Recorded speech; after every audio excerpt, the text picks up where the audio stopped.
Okay, so this is our last lesson before we take this next test. So this one's called Transformations of Quadratic Graphs, and we're going to specifically look at the vertex formula in this lesson. So the first problems I'm going to do go with number 1, number 3, and number 6.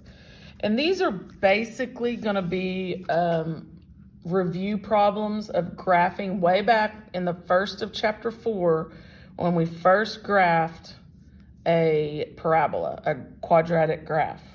The difference is these are going to be in what we call vertex form. What's great about vertex form, because as we've been looking at quadratics in standard form, which, just to remind you, was this form right there. It'll either say equal to 0, or it might have the function notation out here, but this is standard form, just to remind you. That's what form it needed to be in to be able to graph or to solve using the quadratic formula and other things that we've done previously. So now this is called vertex form, what we're looking at now. What's great about vertex form is you can easily identify the vertex of the parabola.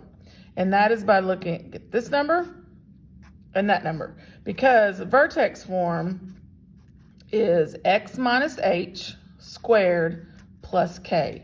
Well, h and k represent the vertex. The only thing you got to remember on this one is in the original form, it's minus h.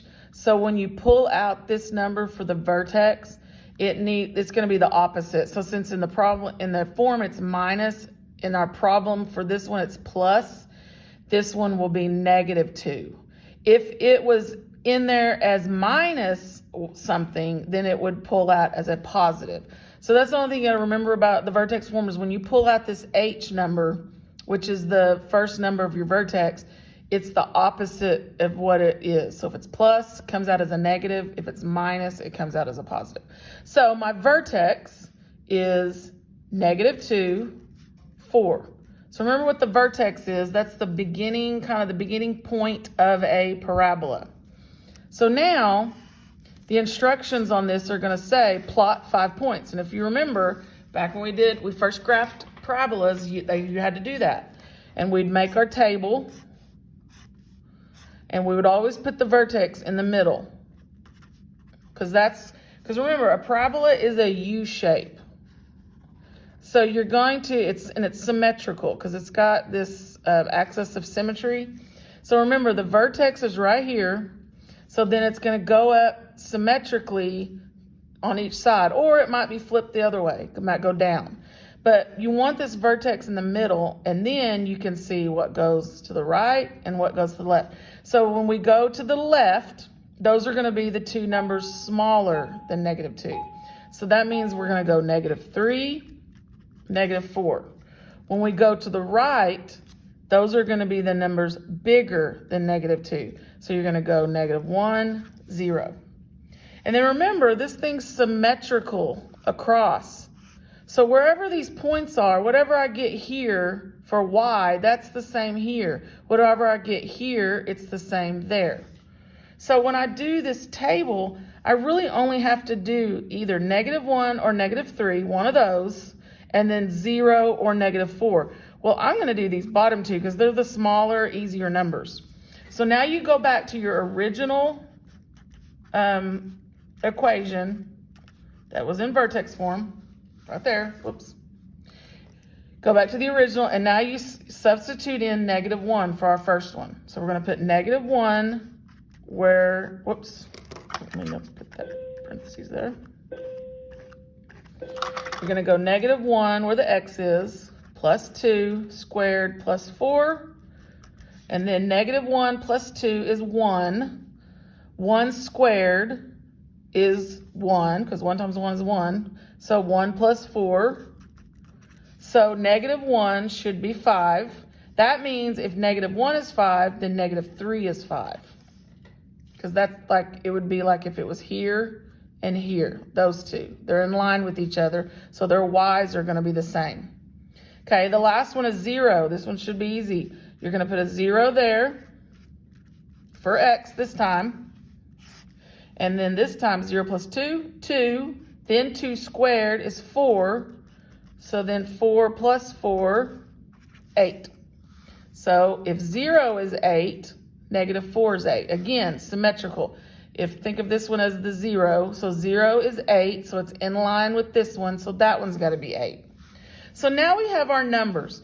So what I want to do on this is, because I felt like a lot of you back on that chapter or the lesson that we graphed parabolas at the beginning, some of you had trouble getting these graphed on your Alex program. So I'm going to take the camera, try to slowly, and we're going to move over, taking our answers.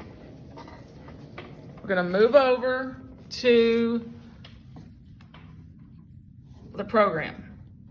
And so what you're going to do when you're ready to graph these, you're going to click on the graph right there. Click that. And so then you're going to just put your points in one at a time. Trisha Clark, will you come back to the freshman office, please? Trisha Clark. I apologize. We had a quick announcement. Okay, so then you're going to click there, and we're going to do our vertex first. So our vertex was negative 2 and 4.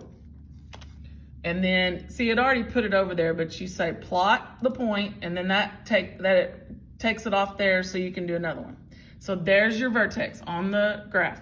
So now we go to the negative 1, 5. That was the next one that we found. So again, it put it already up there, but go ahead and click the plot point.